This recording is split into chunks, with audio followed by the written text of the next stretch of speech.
સુરત શહેરની સાથે ગ્રામ્યમાં મેઘ કહેરથી જળ પ્રલયની સ્થિતિ। બારડોલીમાં 4.5 ઇંચ વરસાદથી ચારે તરફ જળબંબાકારની સ્થિતિ સર્જાઈ।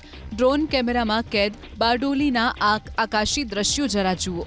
જ્યાં જુઓ ત્યાં વરસાદી પાણીનું સામ્રાજ્ય છવાયેલું છે। રાયમ ગામ પાસે રોડ પર ઘૂંટણસમા પાણી ભરાતા 4 કલાકથી વાહન વ્યવહાર બંધ છે। બારડોલીથી મીંઢોળાના રસ્તા પર 5 ફૂટ પાણી ભરાતા રોડ બંધ થયો। બારડોલીના મુખ્ય માર્ગ પર આવેલા શોપિંગ સેન્ટરમાં વરસાદી પાણીનું સામ્રાજ્ય જોવા મળ્યું।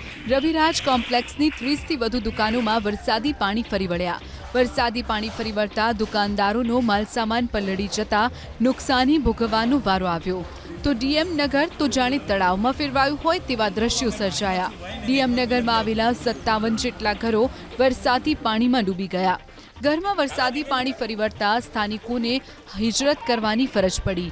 જલારામનગર માંગી ફળિયામાં વરસાદી પાણી ફરી વળતા ફાયર વિભાગની 4 જેટલી ટીમોને તાત્કાલિક તૈનાત કરવામાં આવી। બારડોલીથી કડોદ ગામને જોડતા હાઈવે પર વરસાદી પાણી ફરી વળતા મઢી કડોદ માંડવીને જોડતા મુખ્ય રસ્તાઓ બંધ થયા। બારડોલીમાં ધારાસભ્ય ઈશ્વર પરમારની ઓફિસ બહાર વૃક્ષ ધરાશાયી થયું તો રોડ પર મોટો ભૂવો પણ પડ્યો। બારડોલીની શિવશક્તિ સોસાયટીના 150થી વધુ રહેણાંક મકાનોમાં વરસાદી પાણી ફરી વળ્યા। વરસાદી પાણીમાં ફસાયેલા 17 લોકોનું ફાયર વિભાગે રેસ્ક્યુ કરી સુરક્ષિત સ્થળે ખસેડ્યા। મુજલાવ ગામે વરસેલા વરસાદથી તળાવ ફાટ્યું। તળાવ ફાટતા પાણી મુજલાવ ગામ જવાના રસ્તા પર ફરી વળતા ગામમાં જવાનો રસ્તો બંધ થયો। 7 વર્ષ અગાઉ બનાવવામાં આવેલા તળાવ ફાટી જતા રસ્તા પર નદીઓ વહેતી થઈ હોય તેવા દ્રશ્યો સર્જાયા। તળાવના પાણીથી રોડ પણ ધોવાયા તો ખેતરો પણ તળાવના પાણીથી બેટમાં ફેરવાયા। માંડવી તાલુકાના અરેઠ ગામથી બોધાન જવાનું રસ્તા પર વરસાદી પાણી ફરી વળ્યા। વરસાદી પાણીથી અરેઠથી બોધાન તરફ બારડોલીનો રસ્તો જોડતો તે બંધ કરવાની ફરજ પડી તો ઉમરપાડા તાલુકાની વેરા નદીમાં પાણીની ભરપૂર આવક થઈ। ચિતલદા રોડ પર નદીના પાણી ફરી વળ્યા। વીરા નદીને લીધે ચિતલડા ગામે કોઝવે પર પાણી ફરી વળ્યા।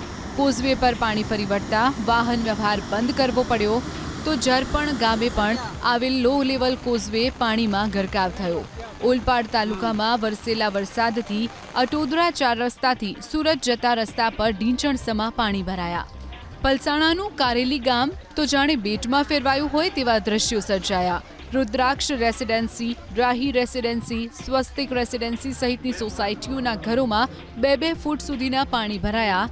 વરસાદી પાણી ભરાતા ઘરવખરીને પણ ભારે નુકસાન।